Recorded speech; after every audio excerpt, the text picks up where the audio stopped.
رب اشرح لي صدري ويسر لي أمري واحلل عقدة من لساني يفقه قولي.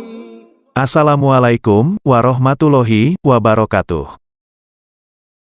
Pemerintah dan para ulama di negeri ini telah mengeluarkan keputusan untuk mengurangi aktivitas di luar rumah, terutama aktivitas yang melibatkan banyak massa.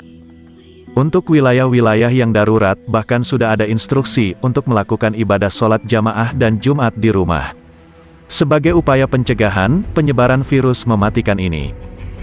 Lalu, dengan adanya larangan sholat di masjid, bagaimana dengan pahalanya? Apakah bahwa, meski kita tidak bisa sholat jamaah di masjid atau sholat Jumat, tapi tetap dicatat pahala sholat jamaah dan Jumatnya seperti di masjid? Mari kita simak selengkapnya. Dari Abu Musa al-Asy'ari, radhiyallahu anhu, Nabi Shallallahu Alaihi Wasallam bersabda, "Jika seorang hamba sakit atau melakukan safar, perjalanan jauh, maka dicatat baginya pahala, sebagaimana kebiasaan dia ketika mukim dan ketika sehat." Hadis riwayat Bukhari, nomor 2996. Dari hadis tersebut, Ibnu Hajar al-Asqalani menjelaskan bahwa hadis tersebut berlaku untuk orang yang ingin melakukan ketaatan, lantas terhalang dari melakukannya. Padahal ia sudah punya niatan, kalau tidak ada yang menghalangi, amalan tersebut akan dijaga rutin. Fath al-Bari, 6/136.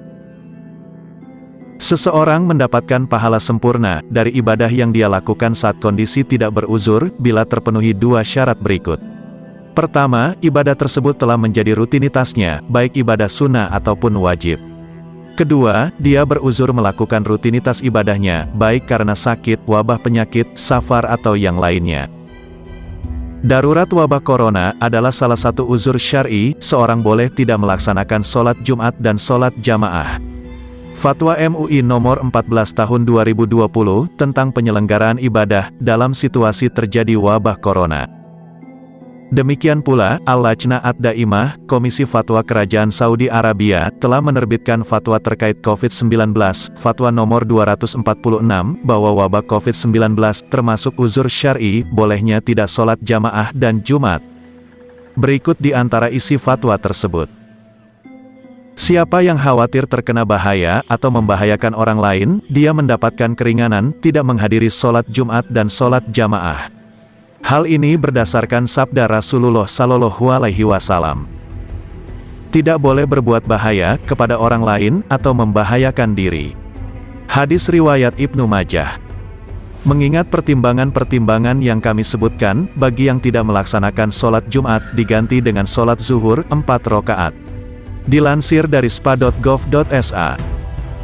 Sehingga, seorang yang dikala sehat atau kondisi kondusif, terbiasa melakukan sholat berjamaah, dan tentu saja sholat Jumat, karena sudah menjadi kewajiban, kemudian ada halangan melakukan rutinitas tersebut, karena wabah virus corona atau yang lainnya, maka ia tetap mendapatkan pahala semua ibadah, yang dia lakukan saat tak ada halangan tersebut. Syekh Profesor Dr. Sulaiman Ar-Ruhaili Hafizahullah memfatwakan, tidak patut Anda menyebarkan fitnah, provokasi, semangat tanpa ilmu, dan lain-lain, di negeri yang pemerintahnya telah menghimbau tidak adanya sholat Jumat dan sholat jamaah. Disebabkan adanya kondisi darurat wabah corona di negeri tersebut. Hendaklah patuh kepada arahan negara. Karena keputusan tersebut sesuai syariat dan maqasid syariah. Siapa yang biasa melakukan sholat Jumat dan sholat jamaah, bergembiralah. Karena jika seorang ahli ibadah jatuh sakit atau safar, ia tetap diberi pahala ibadah, sebagaimana ibadah yang dia lakukan ketika sehat atau ketika tidak safar.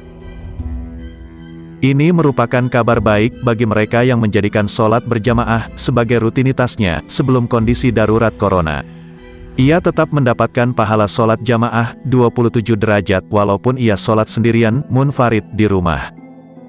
Tentunya ini tidak berlaku dengan orang yang tidak sholat sama sekali. Semoga Allah Subhanahu wa Ta'ala segera mengangkat bala ini dari negeri kita dan seluruh negeri kaum muslimin, agar kita dapat khusyuk beribadah di bulan Ramadan nanti. Wallahu a'lam bishawab.